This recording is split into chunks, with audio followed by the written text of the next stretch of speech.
Sama, kita juga bicara iman, omong kosong. Tanya semua orang, apa sih iman itu? Semua bicara iman adalah percaya. Sudah saja percaya. Padahal kan percaya itu ada syaratnya. Percaya pada sesuatu kalau kita sudah membuktikannya. Percaya pada sesuatu kalau kita sudah mengalaminya. Percaya pada sesuatu kalau kita sudah membuktikannya. Jadi iman itu bukan percaya. Kalau iman percaya jadinya omong kosong. Islam apa? Islam itu bukan sekedar nama keyakinan, tapi Islam itu tingkatan spiritual yang harus dicapai siapapun di semesta ini sebelum mati. Makanya Islam menjadi syarat mati. La tamutunna illa wa antum muslimun.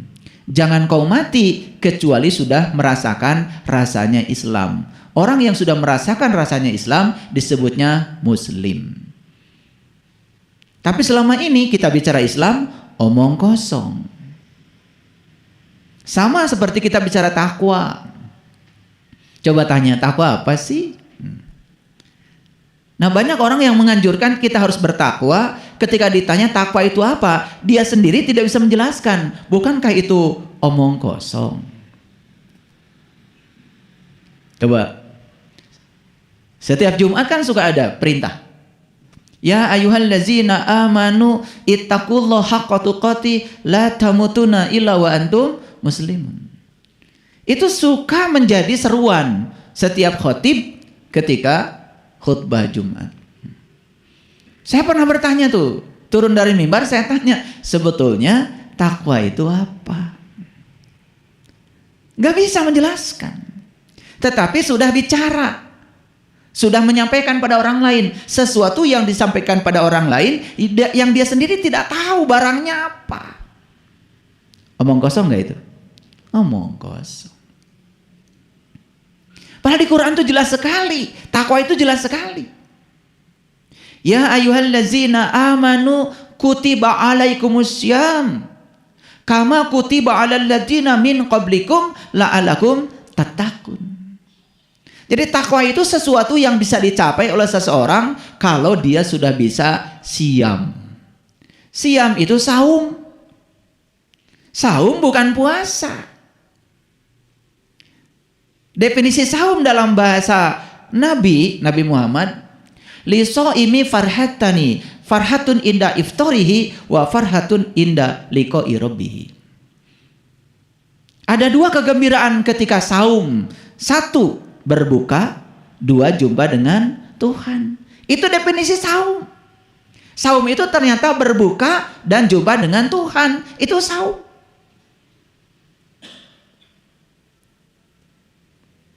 Berbuka apa? Nah, selama ini kita mengartikan berbuka itu makan candil, makan kolak. Apakah ketika kalian makan candil, makan kolak berjumpa dengan Tuhan? Kan gak nyambung, jadinya omong kosong. Tapi yang omong kosong ini pengikutnya lebih banyak. Dan kalau saya bicara saum dalam tataran hadis yang sebenarnya, banyak yang gak suka. Saya juga nggak tahu kenapa manusia suka omong kosong. Makanya judul hari ini adalah, nah, ada manusianya kalau nggak salah. Gitu. Karena ini perintah ini dari intuisi saya. Hanya manusia yang mempunyai hak istimewa untuk omong kosong. Jadi hanya manusia. Hak itu sesuatu yang diberikan, mau diterima atau tidak, ya terserah kita yang menerimanya. Itu hak. Dan siapapun yang menerima hak, di balik hak ada kewajiban. Hidup itu hak loh. Hidup itu hak. Mau kamu ambil, mau tidak diambil, itu hak. Tapi ketika mengambil hidup sebagai hak, tugasmu selanjutnya adalah menunaikan kewajiban sebagai orang yang hidup. Menjadi warga negara itu hak. Tapi begitu Anda sudah mengatakan saya warga negara Indonesia, ikuti hukum yang berlaku di negara Indonesia. Jangan mengatakan saya warga Indonesia, mengambil hak itu, tapi Anda merecoki negara kita, bahkan membuat hukum-hukum baru yang tidak sesuai dengan yang disepakati oleh negara kita. Itu namanya melanggar hak. lalu tidak bisa menunaikan kewajiban. Jadi sebetulnya ya, manusia ini yang punya hak istimewa untuk omong kosong. Kenapa? Karena yang paling suka omong kosong hanya manusia. Nanti kita buktikan. Jadi yang suka omong kosong itu hanya manusia. Hanya manusia yang suka membicarakan tempat istimewa setelah kematian. Betul nggak? Apapun namanya lah. Nanti kalau kita mati bakal gini, bakal gini, bakal gitu. Paling seneng kan manusia? Dan kalau sudah dibicarakan tentang itu, tertarik. Bahkan rela mengorbankan jiwanya, keselamatan dirinya, ya, untuk sesuatu yang tidak pasti. Karena memang manusia suka omong kosong. Dan omong kosong ini adalah hak. Mau diambil atau tidak terserah kita. Mengapa? Karena di dalam jiwa itu ada dua. Wa nafsi wa masawaha fa'alhamaha fujuraha wa taqwaha. Dalam jiwa itu diberi pilihan. Kenapa diberi pilihan? Kalau manusia diberi akal cerdas. Karena diberi akal cerdas, maka manusia disuruh memilih. Fa'alhamaha fujuraha wa taqwaha. Mau fujur, mau takwa, ya silahkan, terserah kamu. Di balik fujur ada risikonya, di balik takwa juga ada risikonya. Maka manusia dikasih pilihan, karena manusia dikasih alatnya yang bernama kecerdasan. Nah, yang lain selain manusia tidak dikasih pilihan. Hidupnya cuma begitu saja. Jadi pohon, ya tasbihnya, ya sudah, begitu saja. Dia tumbuh, ya, mengambil sinar matahari digabung dengan air. Kemudian terjadi proses fotosintesa, dihasilkan karbon dioksida, dihasilkan air lagi, efek sampingnya adalah oksigen. Dan supaya oksigen dihasilkan, maka pohon mengambil karbon dioksida, racun yang dihasilkan oleh manusia. Jadi pohon gitu saja, ngambil racun dari manusia, digabungkan dengan air, gabung dengan sinar matahari, menghasilkan karbon dioksida, menghasilkan karbohidrat. Efek sampingannya air plus oksigen. Makanya pohon itu istimewa. Dia bisa mengubah racun yang dihasilkan manusia dirubah menjadi oksigen untuk kebutuhan hidup manusia. Makanya orang yang tidak cinta pohon itu karena tidak tahu betapa berjasanya pohon. Jadi kalau ada pohon mati di rumah, bukan salah pohon, salah yang punya pohon. Jadi kalau ada pohon mati itu bukan sekedar mati, tetapi ada masalah dengan penghuni rumahnya. Berarti penghuni rumahnya itu tidak sadar kalau di rumahnya ada anggota keluarga lain. Karena kalau kita berbicara anggota keluarga hanya sebatas anak, suami dan istri. Padahal pohon itu bisa hadir di rumah kan dibawa oleh kamu. Ikan kan dipelihara oleh dirimu. Betul apa tidak? Harusnya kan itu semua itu diurus. Makanya kalau pohon itu mati itu tanda nggak ada iman sebetulnya. Bukan sekedar tidak ada cinta kasih. Nggak ada iman itu. Ya, berarti kita egois, hanya mementingkan diri sendiri. Kita mandi, kita minum, kita makan. Padahal pohon makhluk hidup, dia juga perlu mandi, perlu minum, perlu makan. Makanya kita dikasih tangan untuk merawatnya. Karena pohon gak punya tangan, tidak bisa merawat sendiri. Itulah kelebihannya manusia kalau sadar. Paham? Itu. Makanya tangan ini kan disebutnya juga tangan Allah. Yadullah. Yadullah. Ini tangan Allah nih, tangan Allah. Dan tangan ini dititipkan kepada kita oleh Allah. Nah, setelah dititipkan kepada kita ini tangan, tugasnya tangan ini adalah memberikan pelayanan pada seluruh makhluk yang butuh pelayanan. Maka disitulah arti hidup.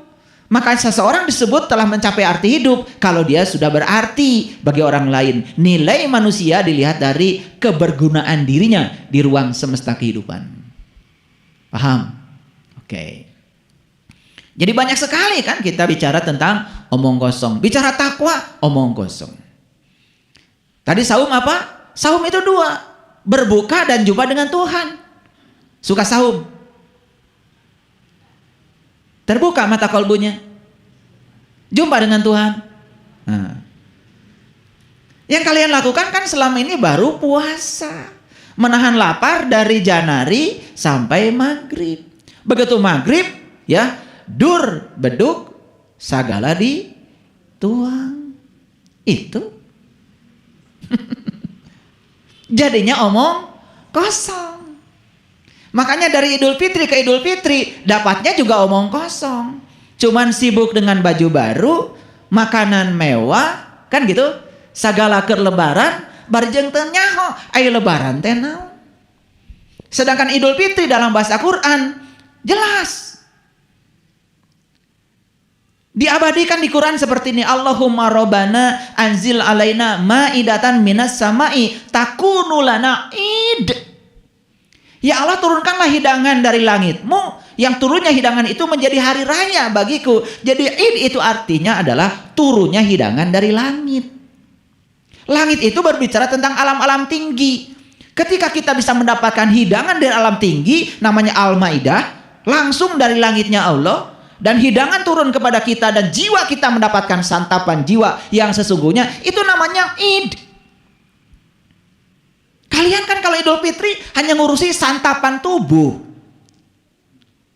opor, kupat tahu, gepuk, kan itu yang kalian urus. Semua hidangan-hidangan bumi. Sedangkan Quran mengatakan yang namanya Idul Fitri itu tidak ada kaitan dengan hidangan bumi. Idul Fitri itu saat kamu mendapatkan hidangan langit. Itu Quran. Berarti Idul Fitrinya omong kosong. Karena saumnya pun omong kosong. Nah, saum yang omong kosong ini nggak akan bisa mengantarkan kepada takwa. Nah, sekarang kita lihat apa sih takwa menurut Quran? Takwa menurut Quran seperti ini. Wa id akhadna mitsaqakum wa rafa'na fawqakumut tur khudu ma atainakum biquwatin wazkuru ma fihi la'allakum tattaqun. Jadi takwa menurut Quran itu satu, mengambil janji, dua, mengangkat kesadaranmu, yang ketiga, begitu kau berada di puncak kesadaran, Allah akan menunjukkan sesuatu pada kita. Allah akan menunjukkan dirinya, Allah akan bertajalli di kesadaran kita. Ketika Allah bertajalli, Allah mengatakan, wazkuru ma fihi, ingat apa yang aku pertunjukkan kepadamu, la'allakum tattaqun. Itulah takwa. Beda nggak dengan selama ini yang kalian dengar? Beda? Kan nggak jelas takwa itu apa. Malah takwa jadi baju, disebut baju takwa.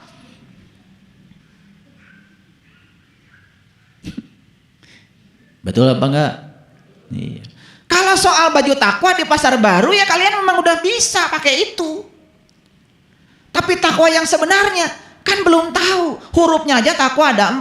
Ta, qaf, waw, alif. Ta itu tawadu. Tawadu itu bisa menerima apapun yang terjadi apa adanya. Qaf itu qanaah. Tawadu itu artinya rendah hati. Qaf itu qanaah. Qanaah itu bisa menerima apapun apa adanya. Wal. Ada dinding dalam diri kita yang disebut dengan rasa malu. Malu pada diri sendiri, malu sama sesama, malu sama Allah. Dan yang ketiga, yang keempat adalah alif. Alif itu adalah ikhlas.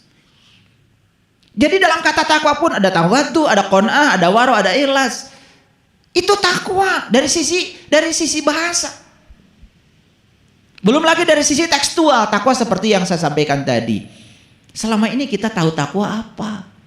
Tapi lucunya banyak orang yang bicara, mari kita meningkatkan iman dan takwa. Meningkatkan itu harus sudah punya dulu imannya, harus sudah punya takwanya. Apa yang mau ditingkatkan kalau nggak punya? Paham? Meningkatkan saldo, harus punya nggak saldonya? Ya harus punya. Saya ingin meningkatkan saldo saya, berapa? Ya pokoknya setiap minggu saya harus bisa nabung sebanyak 1 juta. Ya harus ada dong saldonya. Lah kalau tidak ada modalnya, apa yang mau ditingkatkan? Ditingkatkan itu sudah ada modalnya. Kan pertanyaannya, iman dan takwa bisa ditingkatkan kalau kita sudah punya modalnya. Pertanyaannya, memangnya sudah punya iman? Kok ditingkatkan? Nah, iman aja belum punya sudah ditingkatkan. Apa yang ditingkatkan? Kan jadi omong kosong. Nah, di kajian yang sebelumnya kemarin saya bicara tentang iman kan, awalnya iman, awalnya Islam. Jadi iman dan Islam itu ada awalnya, ada modalnya. Di zaman Rasulullah orang berbaiat pada Rasulullah, dibimbing syahadat. Kan itu syarat masuk Islam. Bagaimana cara Rasulullah membimbing syahadat? Apakah langsung? Ayo ikuti saya. Asyhadu an la ilaha illallah wa asyhadu anna Muhammadar begitu? Enggak. Ada sebuah prosesi. Ada sebuah prosesi yang diajarkan Rasul agar seseorang sebelum bersaksi dia menyaksikan dulu. Karena tidak mungkin seseorang bisa bersaksi dengan mulutnya kalau dia tidak bisa menyaksikan dengan matanya. Karena bersaksi dengan mulut itu harus diawali dengan penyaksian dengan mata. Polisi tidak mungkin mencari saksi orang yang tidak menyaksikan kejadian di TKP. Gak mungkin. Menyaksikan kejadian di TKP namanya menyaksikan. Ketika di kantor polisi disuruh bicara, ditanya sama polisi, kamu lihat gak orang ini mencuri? Ya, jam berapa? Apa yang dia curi? Dia bisa lantang bicara kalau dia menyaksikan. Kalau dia tidak menyaksikan, tidak mungkin dia bicara. Jadi menyaksikan itu pakai mata, bersaksi pakai mulut. Alatnya aja berbeda. Baru sah proses penyaksian kalau diawali dengan proses menyaksikan. Saya mau tanya, apakah kalian bersyahadat seperti di zaman Rasul? Menyaksikan dulu baru bersaksi. Kita ujug-ujug bersaksi. Asyhadu an la ilaha, karena dari kecil sudah hafal. Proses menyaksikannya belum dicapai. Omong kosong gak itu? Omong kosong apa tidak? Lah kalau syahadatnya omong kosong, sholatnya, zakatnya, saumnya, hajinya, surganya, nerakanya. Surganya omong kosong tapi nerakanya isi. Enak aja. Sekarang tuh udah pada tinggal di situ. Paham maksud saya? Makanya kenapa saya bicara omong kosong hari ini? Supaya sadar apakah omongan kita ini sudah berisi atau masih kosong. Karena kita ini selama ini lebih suka memperebutkan pepesan kosong. Ada nggak yang berebut pepesan kosong? Ada. Contoh nih pepesan kosong. Karena kalau nggak dikasih contoh biasanya nggak ngerti. Ada orang sholat. Nah sholat. Yang satu sholatnya itu ketika bersyahadat begini lurus. Yang satu ketika syahadat diputar-putar.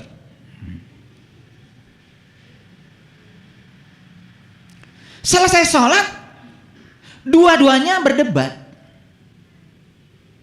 Yang lurus tangannya bilang yang diputar salah, yang muter-muter telunjuknya bilang yang lurus salah.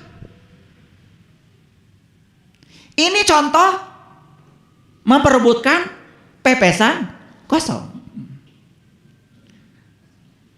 Kan sebetulnya hanya merasa benar saja. Yang lurus begini nggak tahu maksudnya apa. Yang muter juga nggak tahu maksudnya apa. Cuman dia merasa paling benar. Bukankah itu memperebutkan pepesan kosong? Padahal inti sari sholat itu apa? Inti sari sholat itu mengingat Allah. Inti sari sholat itu mengingat Allah. Bukan lurus atau muter. Dia kehilangan esensi dari sholat. Berarti dia sedang memperebutkan pepesan kosong. Sama seperti orang yang menjanjikan surga kepada kita tuh. Banyak kan yang janjiin. Nanti katanya. Nanti. Padahal dia sendiri sebetulnya gak tahu surga itu apa. Kan belum masuk. Tetapi dia sudah berani menjanjikan pada orang lain. Dia sendiri belum masuk. Coba. Bukankah dia menawarkan omong kosong? Tetapi pengikutnya banyak. Saya tuh gak ngerti. Bapak saya tuh kiai lah, belongkotan di kampung. Kiai kampung. Dari kecil ketika bapak saya bicara, saya itu apa ya?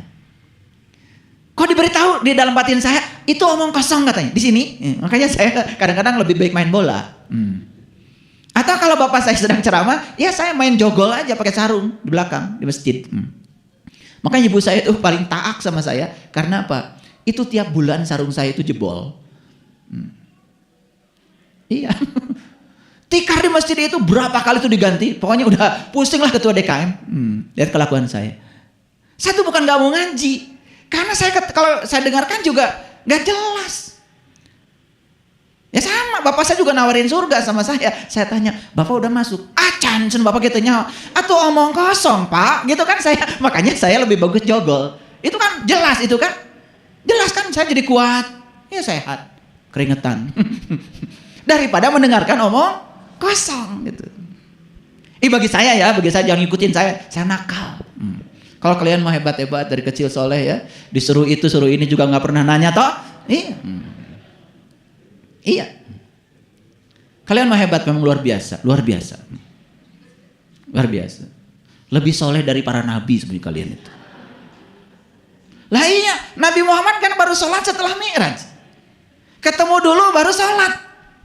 Lah kalian kan sholat dari kecil, betul nggak? Nggak lebih soleh? Kalian tuh luar biasa memang. Omong kosongnya maksud saya. Itu kan pelajaran ya. Ketika umatnya Nabi Musa disuruh iman kepada Allah, ini umatnya Musa tuh di Quran.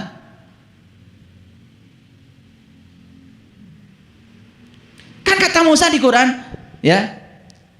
Hei umatku, imanlah kepada Allah Tuhanku, kata Musa. Apa jawabannya umatnya Musa?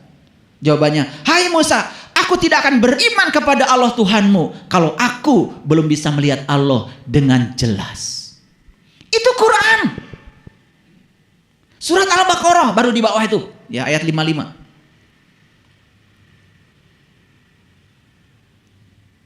Wa id qultum ya Musa la nu'mina laka hatta nara jahratan fa akhadhatkumus sa'iqah antum tanzurun.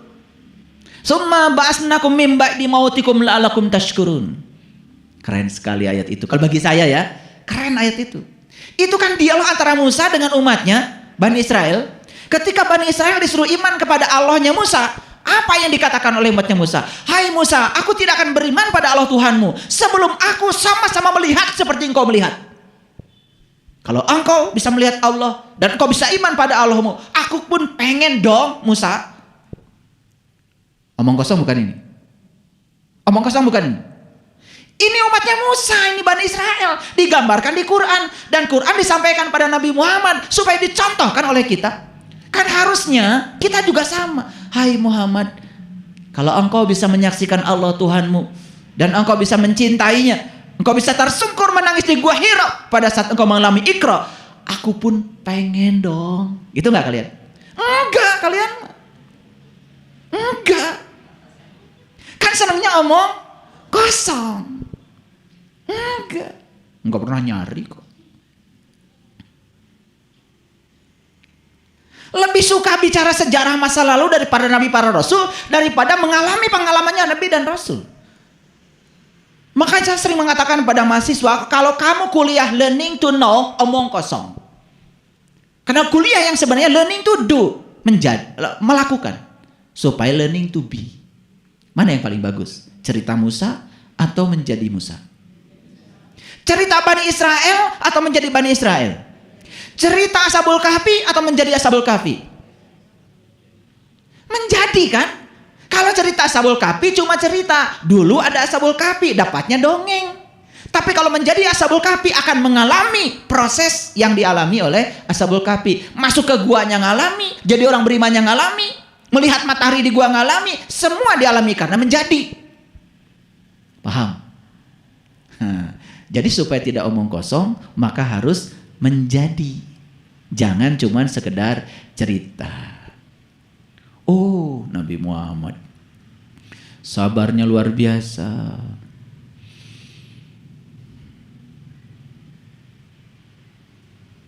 Istrinya lagi tidur pun gak berani beliau membangunkan. Bakal bisa gak kita seperti itu kalau cuma cerita tentang beliau? Gak bisa. Karena tugas kita tuh bukan cerita beliau, menjadi seperti beliau, menjadi seperti Muhammad, bukan cerita Muhammad.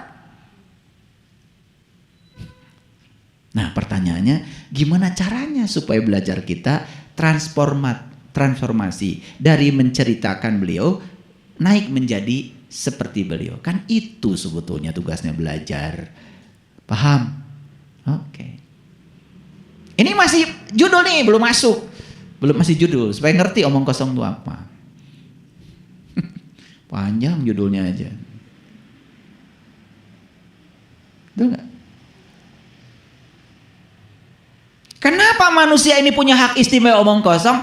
Karena manusia itu ternyata suka menghayal. Suka memikirkan sesuatu yang belum tentu terjadi. Kan manusia begitu. Hari ini punya beras, hari ini punya duit, walaupun gak banyak.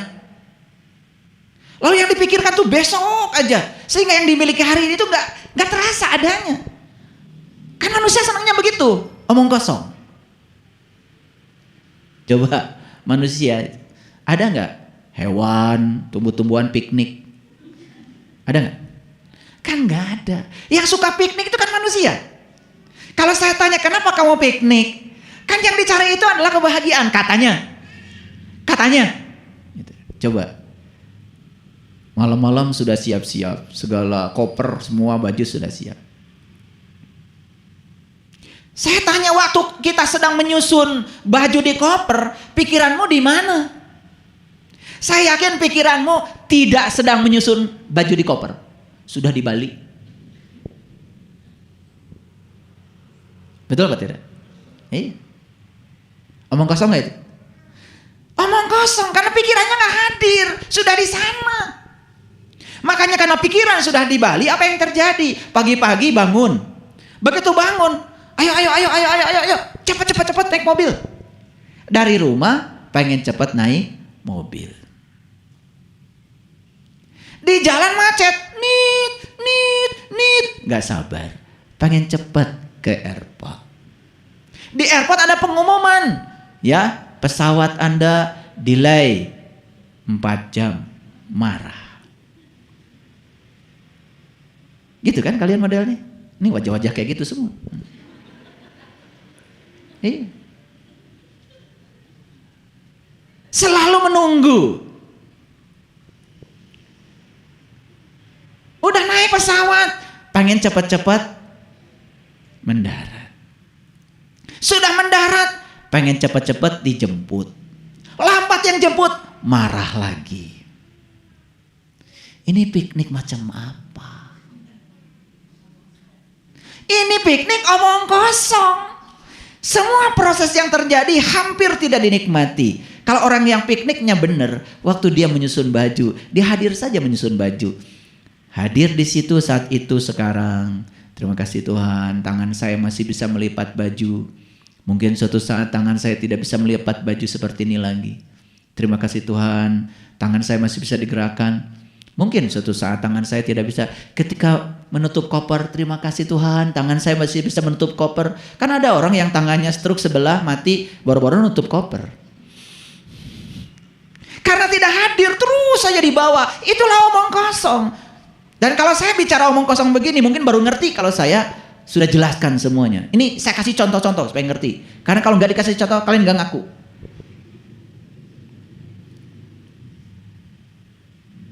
Nah, sholatmu itu apa? Bukankah sholat itu mengingat Allah? Apa yang kau lakukan?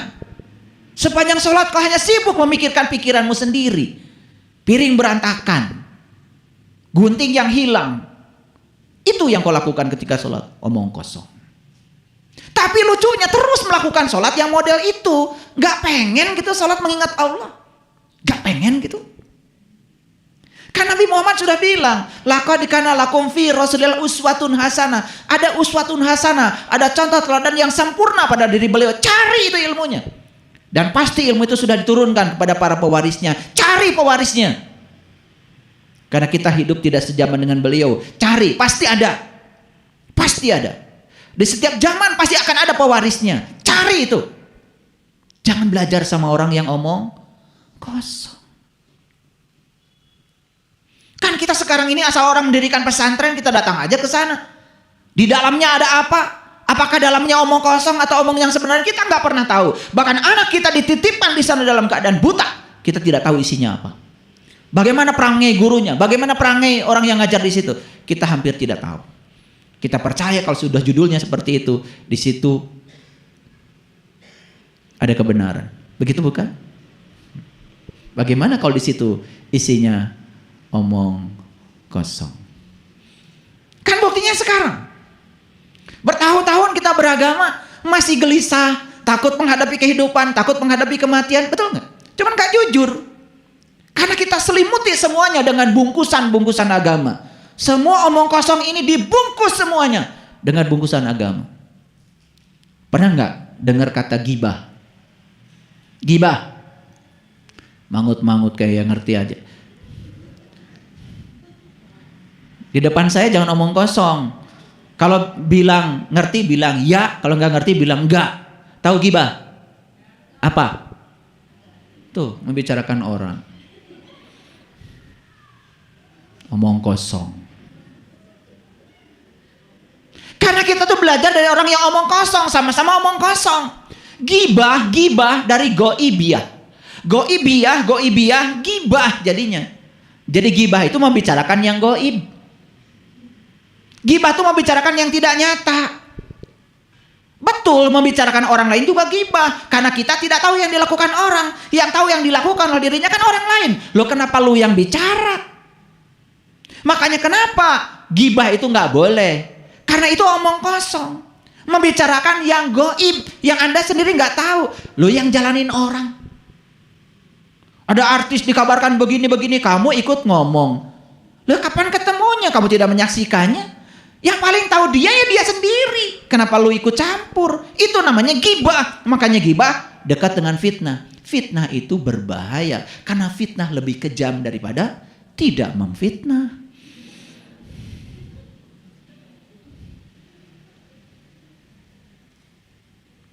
Paham? Nah sekarang saya mau tanya, kalau kita membicarakan surga, sementara kita pun gak tahu surga, masih goib, belum nyata bagi kita, gibah gak?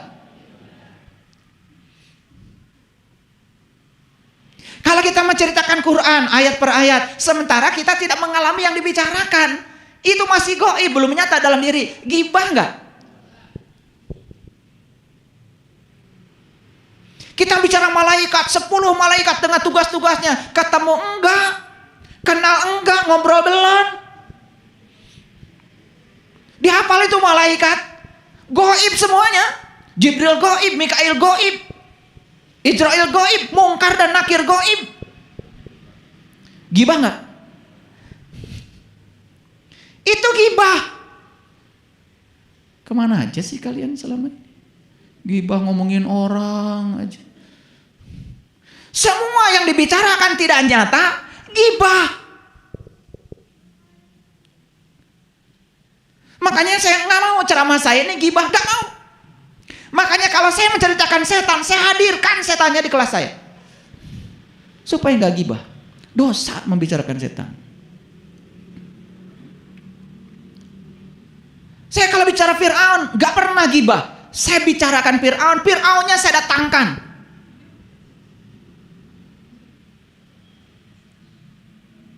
Jadi kalau saya bicara setan, setannya saya undang. Hadir semua.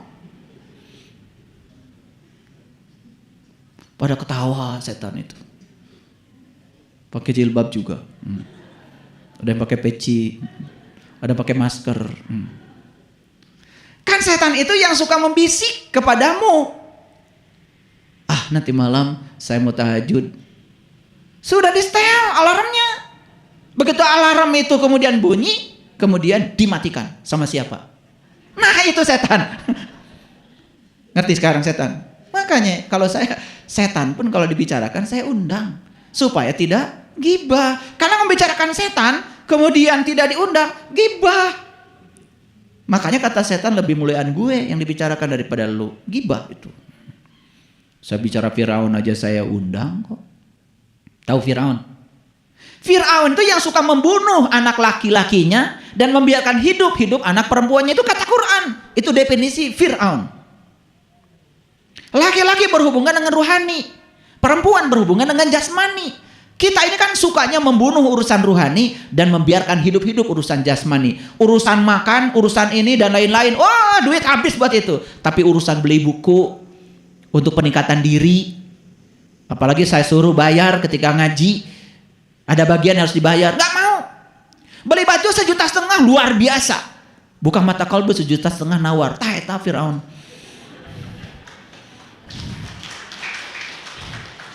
Ketemu sarana Firaun. Ketemu. Ini Fir'aun saya undang. Makanya saya nggak pernah gibah. Saya bicara Fir'aunnya dihadirkan. Saya kalau bicara iblis pun iblisnya saya hadirkan. Makanya saya nggak pernah gibah. Jadi gibah itu membicarakan sesuatu yang goib, yang tidak nyata. Maaf ya, Anda membicarakan Tuhan hanya berdasarkan persepsi Anda. Anda bicara Allah hanya berdasarkan persepsi Anda, apa yang Anda baca dan Anda sampaikan pada orang lain. Gibah. Bagaimana Anda nggak tahu Allah? Sedangkan Allah sendiri tidak bisa diterangkan, tidak bisa dijelaskan, tidak bisa dipelajarkan, tetapi dia bisa dirasakan dan ditemui setiap saat kalau kita mau. Ini Allah dibicarakan, dijelaskan. Dia sendiri belum pernah jumpa dengannya. Dia sendiri tidak kenal kepadanya. Gibah? Oh, ternyata bisa jadi kajian-kajian agama gibah semua. Kalau tidak nyata. Kan gibah dari goib ya, gibah. Paham sekarang? Jadi gibah itu omong kosong. Sering gibah.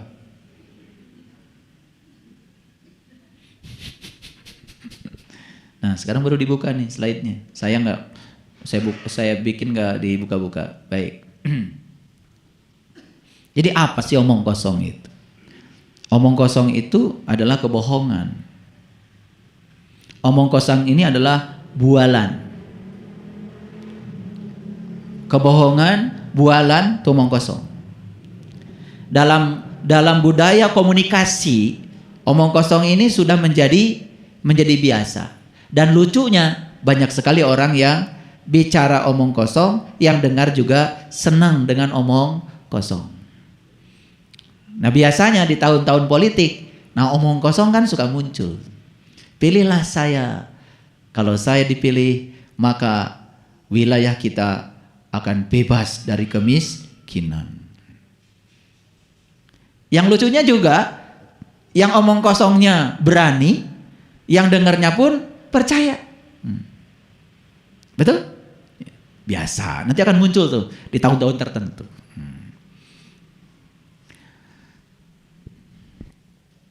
Jadi manusia mengetahui kebenaran ini. Masing-masing mengambil tempat sebagai pembicara dan penerima informasi. Yang bicara omong kosong, yang menerima informasi pun omong kosong. Dan ngomong itu kan harus ada dua. Ada yang bicara, ada yang menerima. Nah, saya cuma ingin mendoakan kalian mulai sekarang, stop mendengarkan omong kosong. Kembangkan daya kritis kita. Kembangkan daya kreatif kita. Setiap kali orang berbicara, minta dibuktikan. Boleh? Boleh. Kan tadi umatnya Nabi Musa aja kan bilang, ketika disuruh iman oleh Musa, apa yang dikatakan? Hai Musa, aku tak akan beriman pada Allahmu sebelum aku melihat Allah dengan jelas. Masuk akal? Karena dia tidak mau omong kosong. Nah, kita kan selama ini tidak mau mengembangkan daya kritis kita. Padahal di Quran diajarkan daya kritis itu seperti itu. Oke. Dan yang luar biasa, omong kosong ini sekarang sudah dianggap lazim. Tahu lazim? Lazim itu dianggap biasa. Kenapa? Karena daya kritis kita sudah tumpul. Tidak ada pertanyaan lagi. Apapun yang dikatakan orang dianggap kebenaran. Walaupun itu kebohongan. Kebohongan yang diulang-ulang kan lama-kelamaan dianggap kebenaran juga. Contoh. Sering gak dengar orang menjelaskan. Nanti katanya di kuburan kita akan ditanya dua malaikat. Satu malaikat munkar, dua malaikat nakir. Tuh? Nah, apa pertanyaannya? Pertanyaannya adalah man robuka. Bahasa apa itu? Bahasa Arab. Berarti malaikat munkar dan nakir jelas kan orang Arab? Jelas enggak? Lah pertanyaan pakai bahasa Arab. Berarti dia orang Arab. Berarti malaikat munkar nakir dari Arab. Kenapa ketawa? Apa omongan saya salah? Lah kan jawabnya man robuka. Bahasa apa itu? Bahasa Arab. Berarti malaikat mungkar nakir orang Arab. Gak ada yang salah kan dengan omongan saya? Sekarang saya tanya, percaya mereka orang Arab? Ini karena gak kritis. Begitu orang ngomong begitu, langsung saya ditangkap. Nah pertanyaan berikutnya, apa iya orang sudah mati ditanya-tanya gak ada kerjaan? Orang hidup saja masih hidup ditanya gak bisa jawab, apalagi udah mati. Apa bukannya gak ada kerjaan? Tapi kan omong kosong ini dia kebenaran, karena begitu banyak yang menyampaikannya. Karena yang disebut kuburan itu benar-benar kuburan itu. Yang disebut dengan yang ditanya itu benar yang ditanya gitu.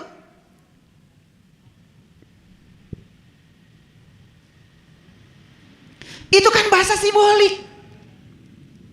Kuburan itu ini nih, kuburan. Tubuh kita ini kuburan. Siapa yang terkubur di sini? Yang terkubur di sini adalah jiwa. Nur insan. Dan jiwa ini punya pembimbing dua. Satu Nurullah, satu Nur Muhammad.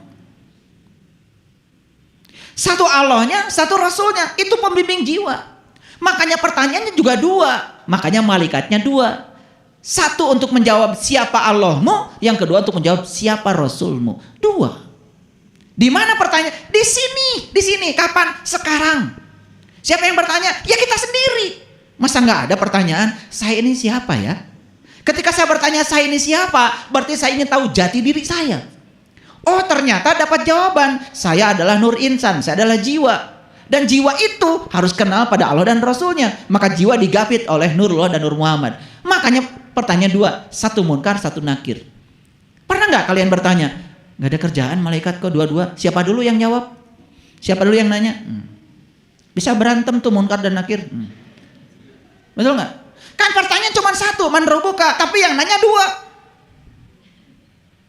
Pernah nanya gitu? Saya yakin kalian nggak begitu. Pokoknya apa kata orang yang ikut saja. Betul nggak?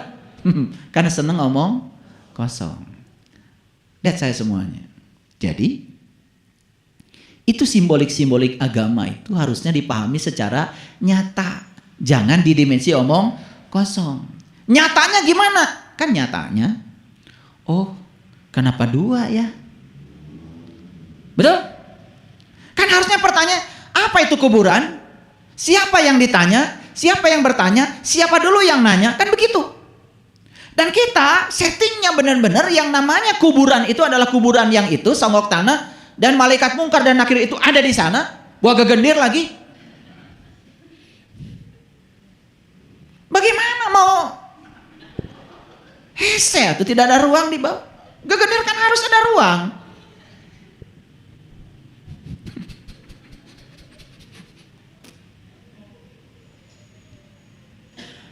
Ngerti maksud saya? Nah, ketika ditanya di sini, man rabbuka, siapa Tuhanmu? Siapa saya? Dari mana saya asal dan kemana saya akan kembali? Di sini kita ditanya, itu cocok dengan Quran. Di Quran surat Al-Isra 72 Allah mengatakan, wa man kana fi hadihi a'ma wa huwa fil akhirati a'ma wa adallu sabila. Barang siapa yang tidak melihat dia di dunia, maka dia tidak akan melihat dia di akhirat. Jalannya lebih sesat. Karena Allah mengatakan melihat Allah itu harus di dunia, maka kita harus bertanyanya saat di dunia. Itu Quran. Kan Quran mengatakan siapa yang tidak melihat Allah di dunia tidak akan melihat Allah di akhirat. Berarti kalau ingin melihat Allah di akhirat, lihat dulu dong di dunia. Berarti man rabbuka itu saat kita di dunia. Itu kata Quran. Berarti kuburan itu mana? Oh kuburan itu saya. Karena ini tanah kan, ini tanah terbuat dari tanah. Paham? Nah, kenapa kalian sekarang mencari? Karena ada kegelisahan dalam diri. Siapa sih sebetulnya diri saya ini? Kan ada keinginan untuk tahu. Itulah yang disebut dengan man rabbuka. Bahasanya tidak Arab.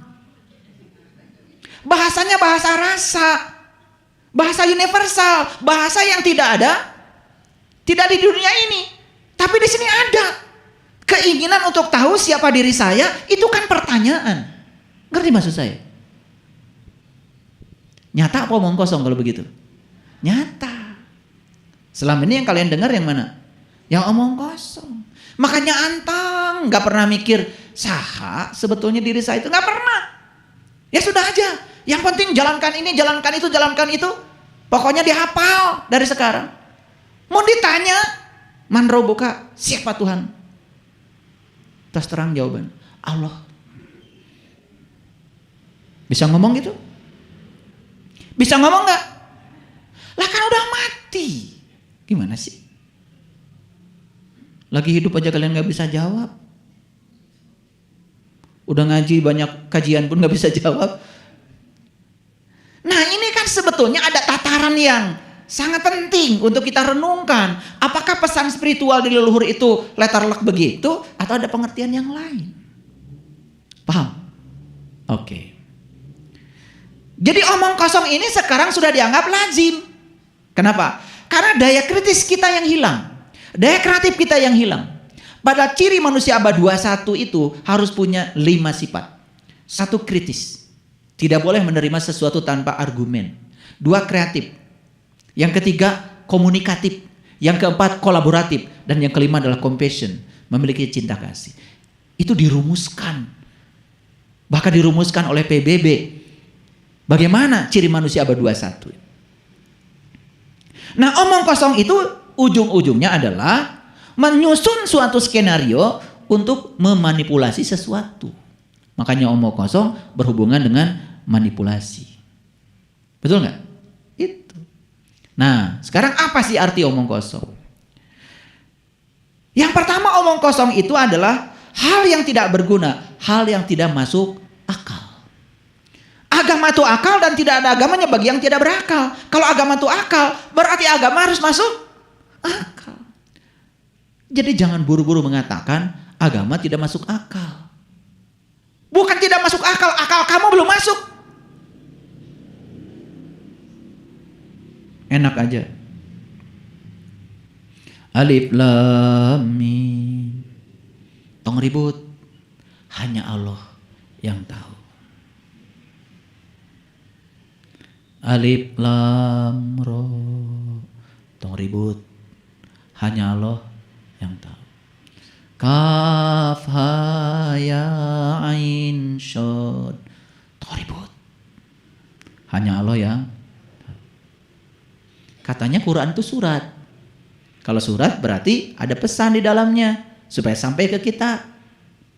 Ya, sama aja kalian baca surat, kemudian ketika baca surat, naon eusina? Hanya Dia yang tahu.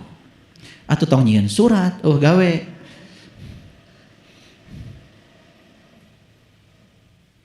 Nah, karena kita tidak tahu, satu-satunya cara untuk mengamankan ketidaktahuan kita yang paling gampang apa? Nempuhkeun ka Allah. Begitu, Pak Ustadz punten. Alif lam mim teh naon? Hanya Allah yang tahu. Padahal hanya Dia yang tidak tahu. Manehna teh nyaho kan supaya aman. Teu nanya deui. Hanya Allah yang tahu. Makanya dulu waktu saya ngaji, saya diajarkan alif lam mim. Naon teh Pak artosna? Teuing urang ditanya, hoream ngaji deui. Manya ngaji teu ngarti. Itu kan? Sedangkan yang tidak bisa dimengerti kan omong kosong. Ngerti maksud saya? Jadi omong kosong itu yang pertama adalah hal yang tidak berguna, hal yang tidak masuk akal. Yuk, saya mau tanya. Apa yang terpikir oleh kalian kalau ada orang lain bicara tentang kiamat? Selalu hancurnya alam semesta. Sekarang saya mau nanya, emang udah tahu alam semesta? Kan alam semesta itu ada bumi, ada matahari, ada bulan, ada planet lain. Planet yang dekat dengan bumi aja ada Mars, Jupiter, Saturnus, Venus, Uranus, Pluto. Yang seperti matahari itu jumlahnya di setiap galaksi itu miliaran. Sedangkan galaksi itu jumlahnya miliaran lagi. Yang kayak bumi ini ada 150 miliar. Yang kayak bumi ini jumlahnya ada 150 miliar. Saya mau nanya, kalau hancur tuh yang mana? Nu mana? Iya, dunia nu kurang di Cicingan. Ini pendatang baru, dulu ge eueuh. Dan kalau ini nanti hilang, apakah yang lain-lain itu, planet yang lain menjadi kehilangan bumi? Teu aya. Bumi ini hanya sebutir debu saja di alam semesta yang sangat luas ini. Kalau bumi ini hilang, tidak mempengaruhi yang lain. Ketika bumi ngalenyap teh, kata yang lain, emang gue pikirin. Nah sekarang saya mau tanya, yang namanya hancur tuh yang mana? Pertanyaan saya berikutnya, adakah di Quran yang mengatakan Tuhan Maha Penghancur? Kan yang ada Tuhan tuh Maha Pencipta. Nah sekarang kita tarik lagi, apa sih kiamat itu artinya? Kan kiam itu artinya bangkit. Hari kiamat itu harus berbangkit. Siapa yang harus bangkit? Siapa yang harus bangkit? Kita aja. Yang harus bangkit itu yang sedang jatuh. Gimana sih kalian tuh? Gak jelas kalau ngejawab, omong kosong terus. Kita. Saha maneh teh. Yang harus bangkit itu yang sedang jatuh. Kita. Makanya coba belajar ngomong tuh jangan kosong terus. Yang harus berbangkit itu yang sedang jatuh. Yang harus bangkit itu yang sedang tidur. Yang harus bangkit itu yang sedang tidak sadar. Orang tidak sadar jadi sadar, bangkit namanya. Orang jatuh, kemudian dia sadar, saya tidak boleh begini terus. Saya harus semangat. Itu namanya bangkit. Orang sedang sakit, gak boleh saya sakit terus begini. Saya harus sehat. Itu namanya bangkit. Jadi hari kebangkitan itu sangat luas. Nah jadi kiamat, dan kiamat hancurnya alam semesta. Tengarti. Tapi banyak yang membicarakannya, barjeng tengarti. Makanya kalau di Quran ada kiamat, pasti cerita tentang gunung-gunung diperjalankan. Nah gunung, itu bahasa simbolik. Gunung itu lambang dari kesadaran. Gunung itu lambang dari kesadaran tertinggi pada diri manusia. Itu harus diperjalankan supaya kamu bangkit. Nih contoh. Kalian dulu gak sadar bahwa sakit hati itu bukan buatan orang.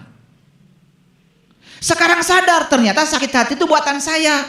Karena saya ingin orang seperti yang saya mau. Ketika orang lain tidak seperti yang saya mau, saya kecewa, sakit hati. Paham? Buatan siapa sakit hati? Oh ternyata sakit hati buatan saya, bukan buatan orang. Nah ketika kita sadar, itu namanya kiamat. Bangkit kesadaran kita. Sehingga keadaan kita menjadi lebih baik. Kualitas hidup kita menjadi lebih baik. Paham? Baca lagi di Quran. Cerita tentang kiamat. Isinya apa? Isinya adalah hari kebangkitan. Bukan hancurnya alam semesta. Nah alam semesta ini akan hancur ya iya. Tapi hancurnya seperti apa? Apakah barang, apakah satu-satu juga gak tahu. Sampai sekarang ilmuwan pun tidak bisa meramal kapan dunia ini akan lenyap. Matahari sudah bisa dihitung. Ya sekitar 6 miliar lagi matahari akan habis energinya. Tapi siapa tahu 6 miliar yang akan datang kita sudah tidak ada di sini. Udah pindah ke tempat lain yang mataharinya baru. Betul? Nah pertanyaan saya. Apakah jiwa abadi? Jawab dong. Apakah jiwa abadi? Abadi, seabadi ilahi. Kalau jiwa abadi, seabadi ilahi, berarti kehidupan juga abadi. Kalau kehidupan abadi, maka akan selalu ada tempat buat jiwa berkarya, entah di mana. Paham? Begitu kiamat, nanti dunia hancur. Semua orang akan dibangkitkan dari kubur. Karunya tuh mautna tos lami keselen. Saya mah kasihan ke Nabi Adam teh. Suka sedih kalau cerita Nabi Adam teh. Panglamina nungguan kiamat teh. Cek Nabi Adam teh nah teu jadi wae nepi ka ayeuna. Makanya Rasulullah mengatakan kiamat sudah dekat. Kok kita nggak ngerti-ngerti sih? Hari kebangkitan sudah dekat, sedekat itu putuskan oleh kamu. Hari ini kamu bangkit dari ketidaksadaranmu menjadi sadar, itu kiamat. Hari ini kamu bangkit dari keterpurukanmu, itu kiamat. Hari ini bangkit kamu dari kebodohanmu, kiamat. Hari ini kamu bangkit dari omong kosongmu menjadi nyata semua yang kau katakan, kiamat. Hari ini kamu dapat pencerahan, itu kiamat. Silakan kiamatkan sekarang karena kiamat sudah dekat. Ayeuna Paham? Nanti katanya naik Siratul Mustaqim. Rambut dibelah 7. Rambut yang dipikir rambut betul-betul. Dibelah 7, dibelah 7. Kumaha meulahna? Ngabentang cenah langit itu. Jembatan itu dari dunia ke akhirat. Dihandap api neraka menyala-nyala. Kumaha? Dah saya belum pernah baca di Quran ada yang begitu. Tapi percaya. Dah saya mah kalau ti soledat jaga nyalakeun Allah we. Nah hanya jembatan letik-letik teuing.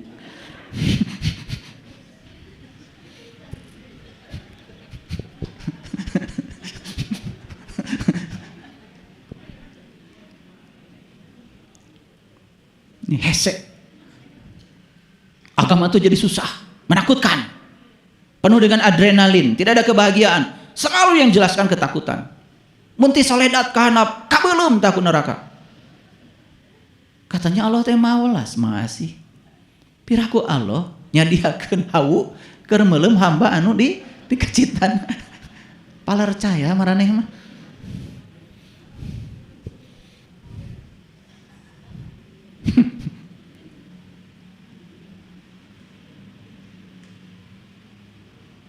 Padahal jelas di Quran dikatakan neraka teh ayeuna di dieu cek Allah teh. Pada saat kamu masih hidup, pada saat kamu masih bernafas. Pada saat dunia dan langit masih ada, pada saat bumi dan langit masih tegak, di situ kau akan merasakan surga dan neraka masalah psikologis, bukan masalah geografis. Oke? Jadi omong kosong apa? Membicarakan hal yang tidak berguna. Membicarakan hal yang tidak masuk akal. Stop! Yang kedua, omong kosong itu sering diartikan dengan cakap angin. Cakap angin. Cakap angin itu membicarakan hal yang tidak ada isinya atau tidak ada benarnya. Kan sering disebut kalau ada istilah kan itu apa? Ada hubungan dengan angin itu apa berita? Angin lalu. Ya kan? Angin lalu. Jadi angin lalu itu ya angin berlalu begitu saja. Jika hitut.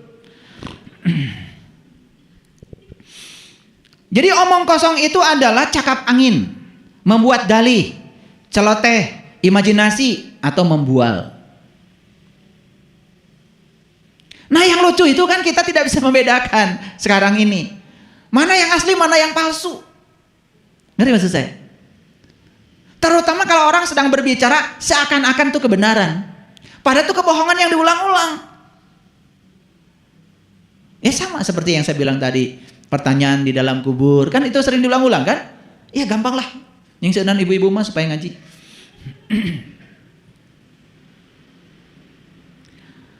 Dusta, bohong, bual, dalih, palsu, tipu, kibul, muslihat, tipu daya. Itu semua omong kosong. Ini saya ambil dari kamus ya.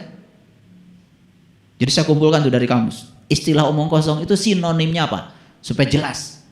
Oke. Jadi sebetulnya omong kosong itu seperti balon warna-warni. Tahu balon warna-warni? Merah, kuning, hijau, biru, ungu. Tapi isinya semuanya sama kan, angin. Betul nggak? Persis kayak gitu. Ya gitu. Makanya mohon maaf. Banyak sekali kan orang ngasih kajian ini, kajian itu, kajian ini warna-warni kayak balon. Isinya semuanya angin. Jika hitut tes ditewak. Makanya omong kosong itu disebut juga seperti itu ya, parfum isi ulang. Tahu parfum isi ulang? Tahu? Iya. Botolnya sih Hermes. Ya kalau udah isi ulang. Ya tuh. Apalagi isi ulang di jelekong. Ya pastilah bukan Hermes yang di Paris. Betul nggak? Itu. Tapi ada wanginya lumayan. Cuman palsu. Itu kan omong kosong. Ya. Nah, dari mana munculnya omong kosong ini? Kalau menurut saya, munculnya omong kosong itu dari otak yang kosong. Tapi bahayanya banyak yang kosong otaknya tetapi berani omong kosong. Karena yang diomong kosongi itu juga otaknya sama-sama kosong, maka yang bicara dengan yang mendengar akhirnya sama-sama kosong. Dari mana munculnya omong kosong? Yang pertama dari otak yang kosong. Yang kedua dari rasa, merasa diri paling benar. Padahal dia tidak bisa membuktikan. Nih saya kasih tahu sama kalian. Jangan coba-coba bicara kalau kalian tidak bisa membuktikannya. Karena itu omong kosong. Dan yang ketiga, omong kosong itu berasal dari kebodohan. Gitu. Nah, orang bodoh itu ada dua. Ada orang bodoh diam, ada orang bodoh ngomong terus. Sudah pasti kalau orang bodoh ngomong kosong. Kayak saya. Ngomong terus kan? Makanya kan orang tahu itu diam. Dan yang bicara itu tidak tahu. Jadi kalian tuh tahu karena diam. Kalau saya bicara terus berarti saya tidak tahu. Itu yang benar. Ya. Makanya yang diam itu, yang tahu itu diam. Karena yang bicara tidak tahu. Makanya enak kayak kalian. Diam terus. Kan dianggap tahu. Tapi dianggap. Dianggap belum tentu tahu. Ya, iya. Udah dengar ceramah aja 2 jam begitu tanya tadi ceramah apa? Gak tahu isinya apa. Cuman paling juga bilang isinya omong kosong.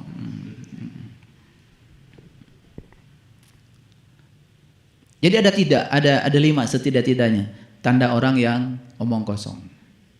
1, cirinya itu orang yang omong kosong itu suka meremehkan orang lain.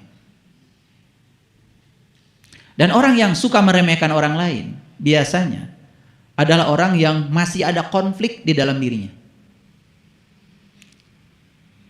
Gini saya kasih tahu. Semua konflik dengan diri sendiri itu awalnya di pikiran. Tapi begitu sudah dengan orang lain, karena yang di pikiran sudah keluar dari sini. Sehingga kata-katanya terkadang tidak mengenakan. Makanya orang-orang yang sudah berada di tingkatan cinta kasih, kalau mau bicara itu dia kontrol. Apakah yang kita bicarakan ini menyenangkan, menyinggung perasaan orang? Dijaga betul itu perasaan itu. Dan orang yang suka meremehkan orang lain, jelas ya, itu di dalamnya masih kosong. Makanya apapun yang diomongkan, pasti omong kosong. Karena sesungguhnya manusia itu dilihat dari cara dia memperlakukan orang lain. Kalau dia memperlakukan orang lain seperti dia memperlakukan dirinya sendiri, itu berarti sudah isi. Itu yang pertama. Yang kedua, ciri orang yang omong kosong itu haus dengan pujian. Sering bicara alhamdulillah, segala puji habis untuk Allah. Tetapi masih haus dengan pujian. Pengen tahu orang yang haus dengan pujian? Gampang kok. Hina aja dikit, meradang. Itu cara ngetesnya. Hina aja sedikit, meradang. Karena orang yang haus dengan pujian selalu tidak siap dengan hinaan. Walaupun dia mengatakan segala puji milik Allah, omong kosong. Kata alhamdulillahnya itu omong kosong, tidak nyata dalam dirinya. Kalau dia mengatakan segala puji habis buat Allah, dia tidak tumbang ketika dipuji, dia pun tidak tumbang ketika dicela, dia pun tidak terbang ketika dipuji. Pujian dan celaan bagi dia sama nilainya. Udah gitu nggak kalian? Sudah? Bilang aja sudah. Kenapa sih? Sudah 1%, kan udah bagus itu juga. Jadi oleh karena itu maka orang yang maaf ya, suka menyesali keadaan. Setiap ada yang terjadi disesali. Makanya saya bilang kemarin di kelas holistik. Saya bilang begini di pertemuan pertama. Kenapa kalian bertemu saya? Itu pertanyaan saya. Diam semuanya, gak ada menjawab. Saya bantu menjawab. Yang mempertemukan kalian dengan saya adalah segala hal yang tidak kalian kehendaki terjadi dalam hidup kalian. Betul? Di kelas holistik itu yang sakit, yang stres, macam-macam. Sakit dikehendaki? Tidak. Stres dikehendaki? Tidak. Penderitaan dikehendaki? Tidak. Gara-gara itu hadir, maka mereka ketemu saya. Jadi yang mempertemukan kalian dengan saya itu bukan hal yang kalian kehendaki, tetapi karena ada hal yang tidak kalian kehendaki, kalian bertemu saya. Pertanyaan saya berikutnya, berarti yang kalian tidak kehendaki dan itu terjadi, baik apa buruk? Langsung pada keluar air matanya. Kalau begitu baik ya. Dan kalau kalian sedang mendapatkan yang kalian kehendaki, kalian gak akan ketemu saya. Sama kalian di sini juga begitu modelnya. Ya kan? Cari guru spiritual kan kalau ada masalah. Ada masalah nggak cari guru. 2, haus pujian. Makanya orang yang haus pujian udah jelas kosong.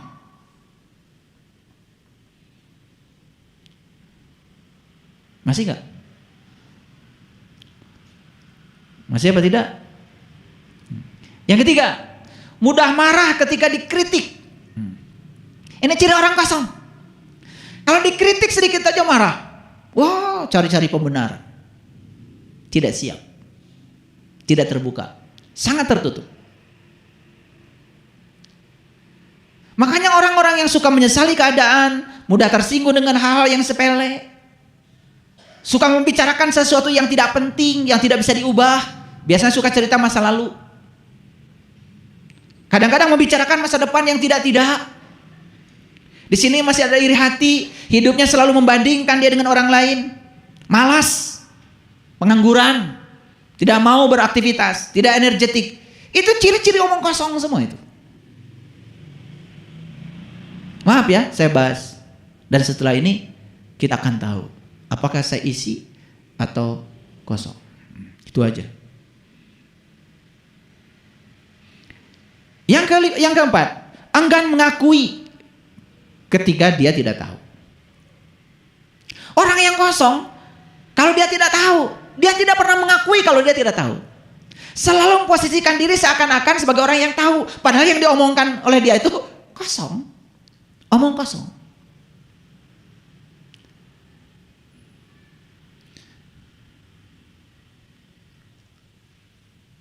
Gitu. Jadi saya ketika bikin masjid ini, terus terang, kesulitan saya mencari khotib yang bisa ngisi khutbah Jumat tiap Jumatan yang tidak omong kosong. Karena saya sendiri tidak bisa tiap Jumat harus ngasih ceramah. Dan kalau saya ngasih ceramah selalu berbahaya. Karena kebanyakan belum siap dengan yang isi. Lebih senang yang omong kosong. Oleh karena itu maka sudahlah, saya bilang sama ketua DKM, udah siapa aja suruh ceramah, nggak masalah. Cuman saya sering berpikir masjid ini kan dibuat tidak mudah. Inginnya sih masjid ini diisi dengan ceramah-ceramah agama yang isi. Itu maunya saya. Nah, supaya saya tidak kecewa, saya bebaskan keinginan saya pada orang. Udahlah, yang penting mah ayo Jumatan weh. Sementara begitu. Jadi kalau kalian nanti mau daftar jadi khotib, boleh hari ini. Daftar sama Ustaz Ridwan. Bisa. Gak usah panjang-panjang ceramah tuh. Panjang gak jelas. Ada juga yang pendek tambah gak jelas. Ceramah itu gak usah panjang. Makanya kalau di sini ceramah Jumat udah saya kasih tulisan gak boleh lebih dari 7 menit. Buat apa? Omong kosong, cerita aja sejarah masa lalu yang tidak terjadi pada dirinya, buat apa? Ya.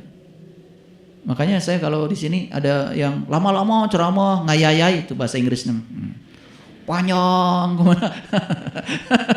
Udah saya bilang hentikan besok. Kasih honor agak besar. Ya memang itulah ya. Tidak gampang ngurus masjid itu. Ya. Yang kelima, tidak suka mendengarkan pendapat orang lain. Jadi kelihatan ya, ciri orang kosong: 1, meremehkan orang lain; 2, haus pujian; 3, marah ketika dikritik; 4, tidak pernah ngaku kalau dia tidak tahu; Selalu ingin dibilang sebagai orang yang tahu. 5, nih, tidak mau mendengarkan. Saya yakin lah kalau kalian nomor 5 enggak. Karena buktinya hari ini mau mendengarkan saya. Nomor 5 udah pasti tidak lah. Ting tahu opat mah. Ya. Jadi sebetulnya omong kosong ini tadi saya bilang gibah. Gibah dari goibiyah. Goibiyah itu membicarakan hal-hal yang goib. Hal-hal yang tidak pasti. Ya. Oleh karena itu maka judi itu haram. Judi itu berbicara yang goib. Judi itu haram. Nah, apa yang haram? Membiarkan diri kita dalam ketidakpastian. Contoh, ini contoh judi. Udah tahu judi? Bilang kalau nggak tahu, bilang nggak tahu. Udah tahu? Mau saya kasih tahu? Belum kan? Nah, bilang aja. Saya tanya, kamu kalau mati nanti, ya terang apa gelap? Jawabannya apa? Wallahu alam. Taeta judi teh. Kamu nanti selamat apa celaka? Wallahu alam. Gimana Allah we? Taeta judi teh. Membiarkan masa depan kita dalam ketidakpastian itu judi. Itu yang disebut dengan bertenung. Itu yang disebut dengan mengundi nasib dengan anak panah. Makanya Rasulullah mengatakan memanah itu penting. Malah memanah beneran. Memanah itu artinya supaya kita memiliki fokus dalam hidup. Supaya kita memiliki arah dalam hidup. Arahkan anak panah kita ke arah yang tepat untuk mencapai tujuan. Bukan olahraga harus memanah. Olahraga mana we ngesang. Bade lari mangga. Bade jogging mangga. Tidak ada klasifikasi. Kalau olahraganya memanah masuk surga. Poli mante. Solo goto pisang. Ya. Mengklasifikasi itu. Makanya di pesantren gak ada poli. Gak ada main bola, basket. Hanya memanah dan berkuda. Tahu berkuda? Naik kuda. Salah lagi. Ini omong kosong. Kumaha mun teu boga kuda? Kuda tuh ini nih, kuda. Sekarang ini kita sedang berkuda. Kendalikan nih yang oleh kesadaranmu. Kita tuh sekarang sedang naik kuda. Karena kita sedang naik kuda, kendalikan kuda kita. Jangan jadi kuda liar, kendalikan. Dengan apa? Dengan cara memfokuskan pada tujuan. Itu memanah. Makanya memanah dan berkuda. Ngartos ya tante. Basket haram. Main bola haram.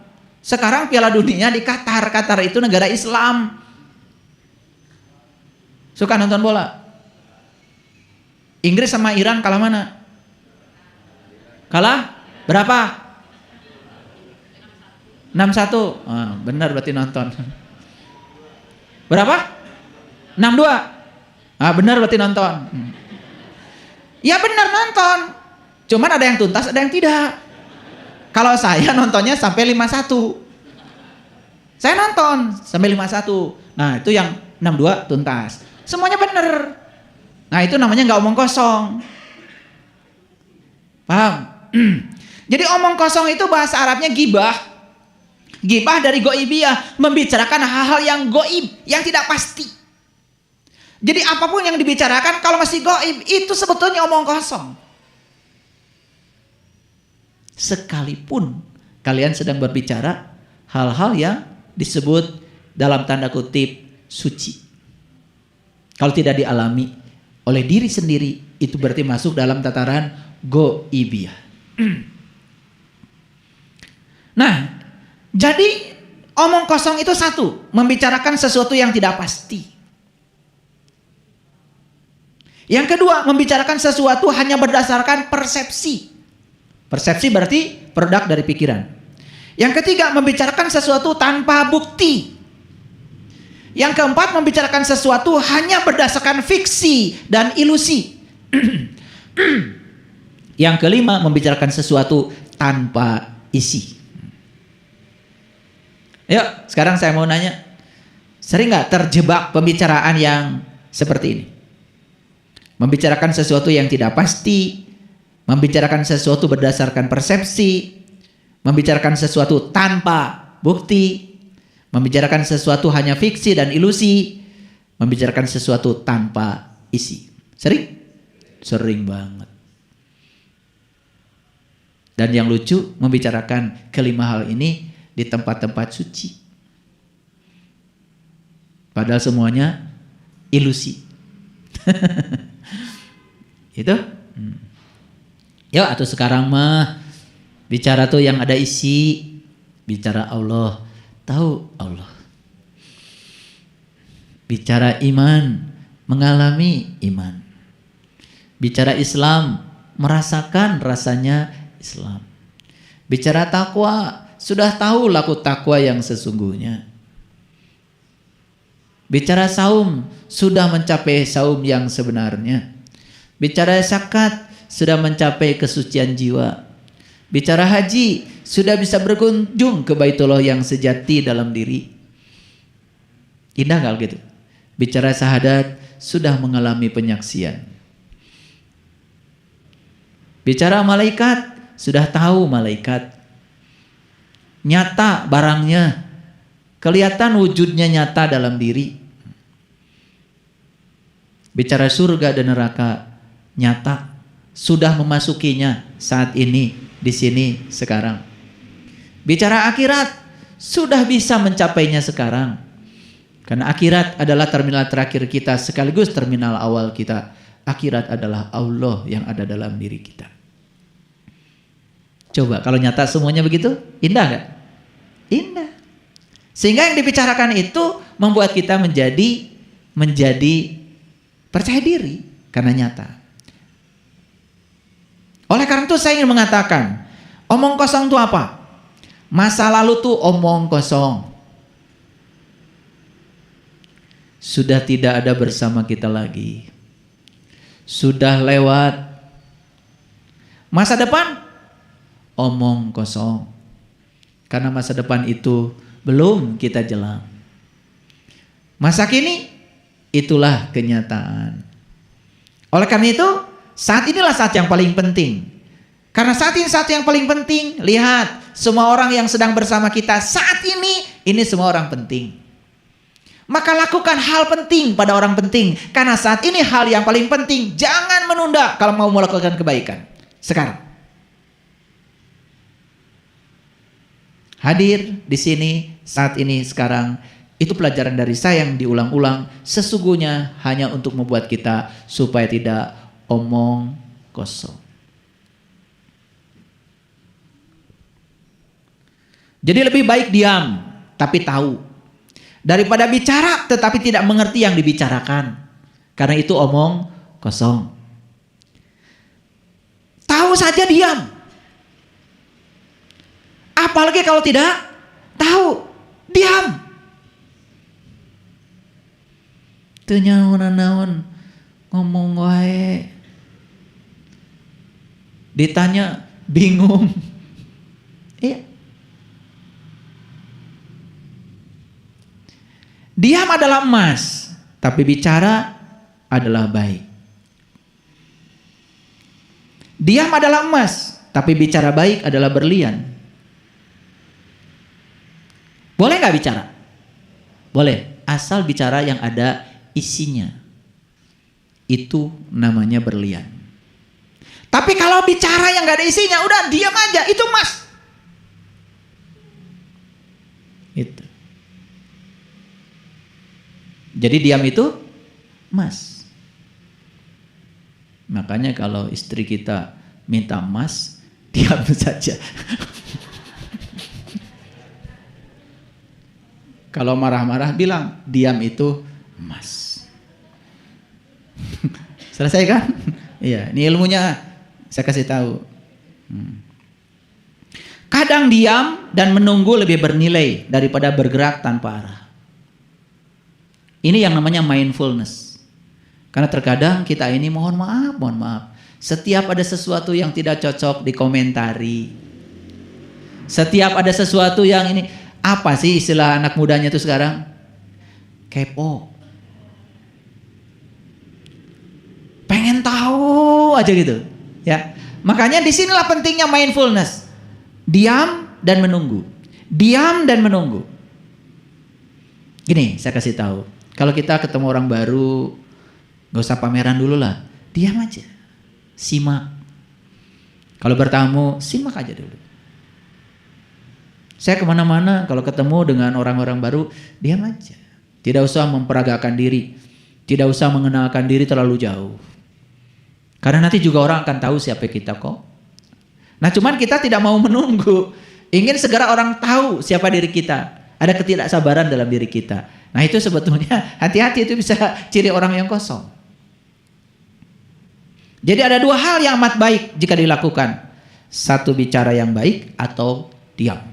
Jadi mulai sekarang supaya kita tidak terjebak omong kosong, daripada kita bicara yang kosong, lebih bagus diam. Kecuali yang kita bicarakan itu sudah kita buktikan, sudah kita rasakan, baru dibicarakan. Itu bicaranya ada isinya. Mohon maaf para sahabat, pernah nggak dengar orang omong kosong? Gimana rasanya kita yang mendengar? Gimana? Apa? Gak enak kan? Hambar kan? Ya, bahkan terasa memuakan. Bahkan terasa waktu itu seperti lama menunggu yang semacam itu. Betul nggak? Gitu. Karena nggak ada energinya. Nggak ada energinya. Ya. Makanya kalau khutbah Jumat biasanya suka ada suara. Apalagi khutbahnya panjang. Nanti suara yang khutbah itu diiringi dengan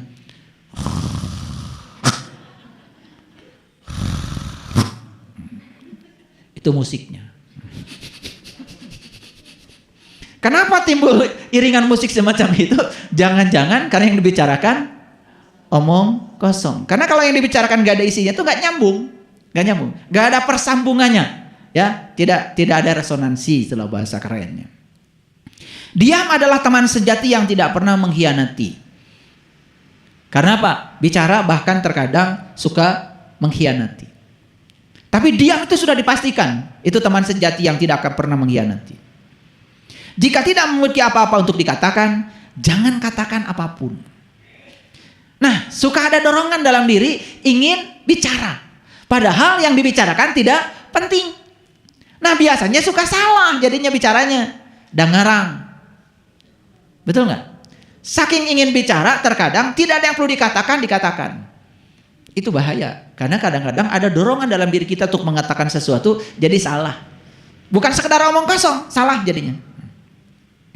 Percakapan paling penting dalam hidup kita terjadi dalam keheningan. Jadi diam itu bagus kalau kita melakukan percakapan dengan diri kita dalam keheningan. Makanya rajin-rajin melakukan percakapan dalam keheningan dengan diri kita. Di situ kita sedang belajar supaya tidak omong kosong. Kebisingan menciptakan ilusi. Nah, kebisingan biasanya bising itu karena banyak yang berbicara tapi kosong. Bising kan? Gitu. Diam membawa kebenaran. Hanya diam yang membawa kebenaran. Lihat pohon, diam. Makanya pohon itu sering disebut sebagai lambang meditasi yang agung. Diamnya pohon berkarya. Diamnya pohon menyumbang. Diamnya pohon memberikan sesuatu pada manusia.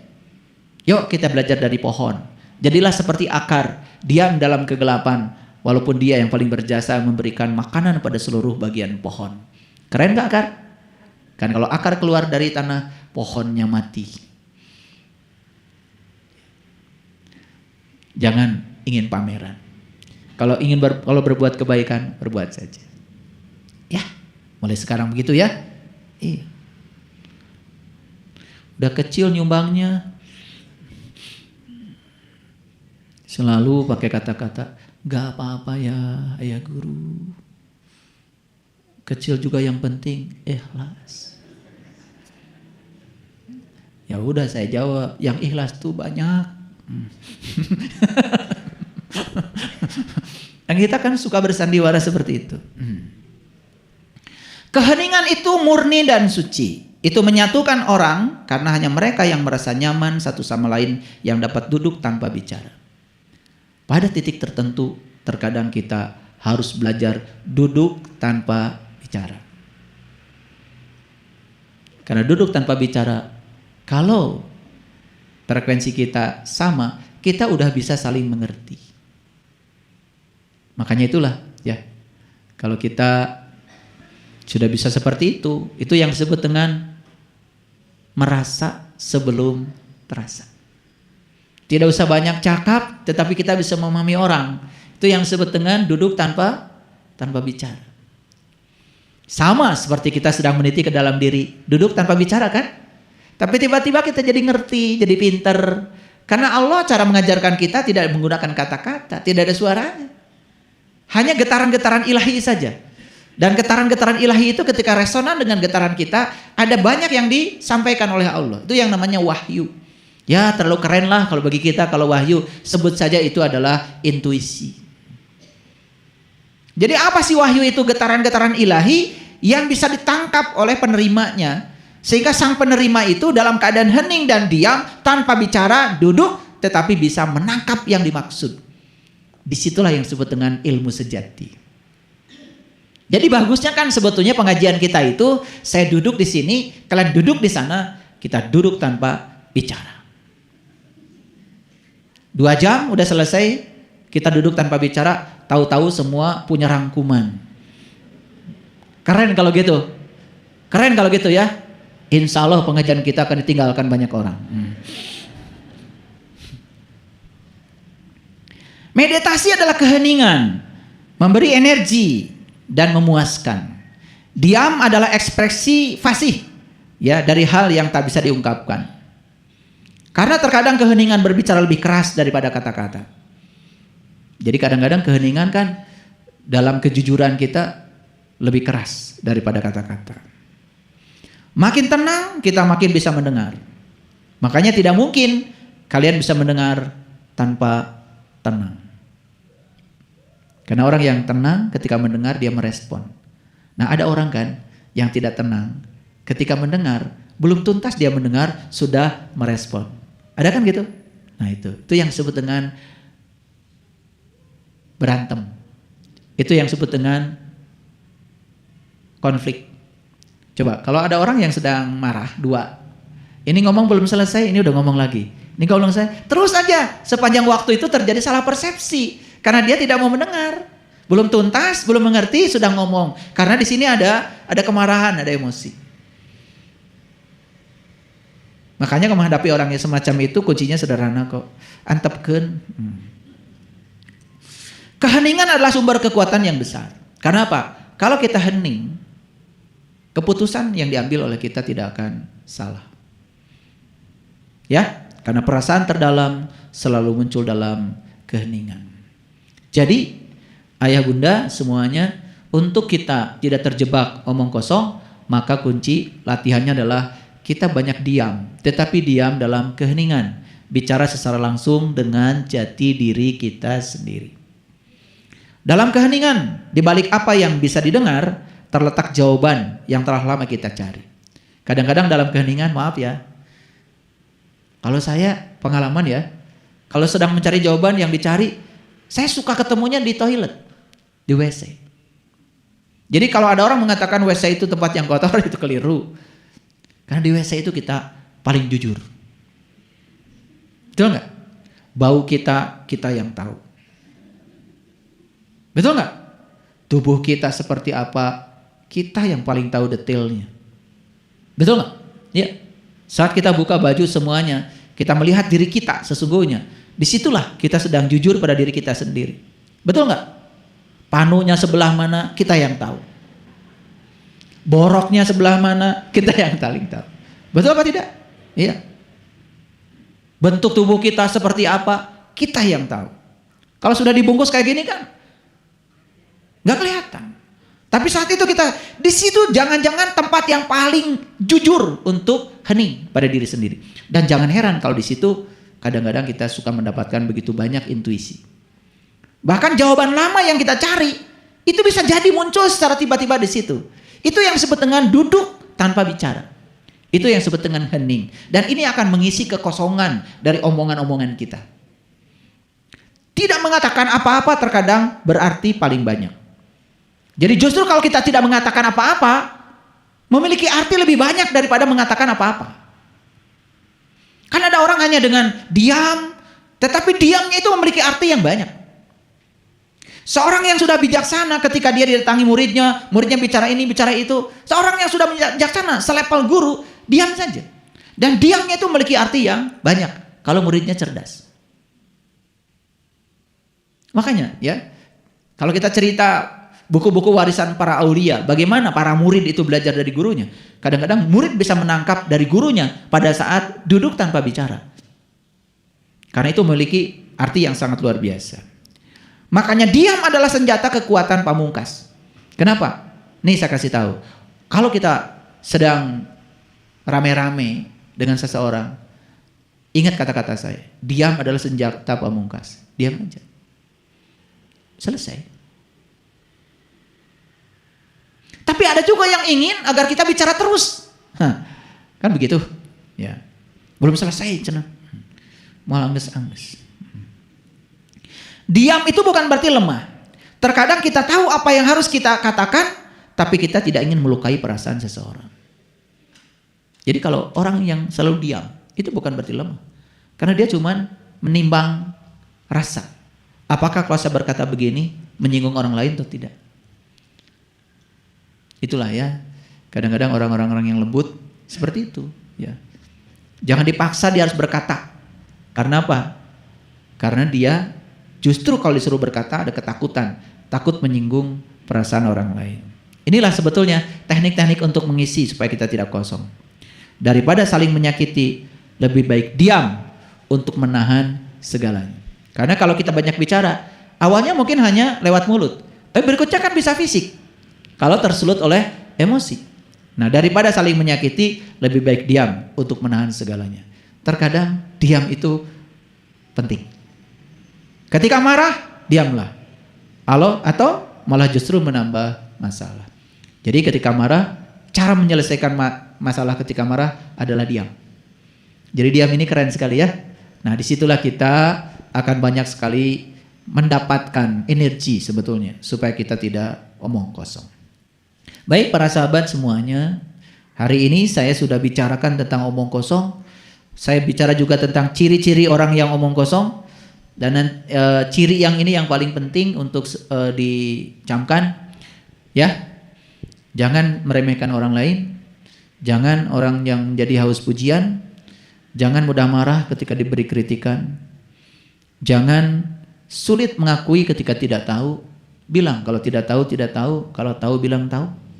Karena orang yang mengatakan saya tidak tahu dan betul-betul dia tidak tahu, justru dia sedang membuka berkah dari semesta. Tidak suka mendengarkan pendapat dari orang lain, buang sifat seperti itu supaya kita menjadi terbuka. Jangan-jangan selama ini yang ada dalam diri kita cuman kekosongan saja. Itu perlu ada energi, perlu ada isi. Makanya dalam ilmu agama ada ilmu syariat, ada ilmu tharikat, ada ilmu hakikat, ada ilmu ma'rifat. Tingkatan ilmu juga seperti itu. Oleh karena itu, maka kita harus mengerti, setiap ada syariat pasti dong ada hakikatnya. Setiap ada simbolik pasti dong ada makna yang sebenarnya. Supaya kita tidak omong kosong, yuk tangkap maknanya. Sama seperti orang pergi haji, pergi umroh. Ihram ada maknanya, kain ihram 2 lembar ada maknanya. Laki-laki pakai kain ihram, perempuan tidak, ada maknanya. Ya toh? Tawaf bentuknya lingkaran ada maknanya. Tawaf mulainya dari Hajar Aswad ada maknanya. Lewat multajam ada maknanya. Lewat pintu Ka'bah ada maknanya. Lewat makom Ibrahim ada maknanya. Lewat Hijr Ismail ada maknanya. Kenapa istilam ketika memasuki rukun Yaman? Bismillahi Allahu Akbar. Ada maknanya. Kenapa doa dari rukun Yaman sampai ke Hajar Aswad, Rabbana atina fid dunya hasanah wa fil akhirati hasanah wa qina azabannar wa adkhilnal jannata ma'al abrar. Ya Aziz, ya Ghafar, ya Rabbal, itu ada maknanya. Kalau kita memaknai semuanya itu sehingga kekosongan kita menjadi isi, di situ kita menjadi bermutu. Terima kasih. Assalamualaikum warahmatullahi wabarakatuh.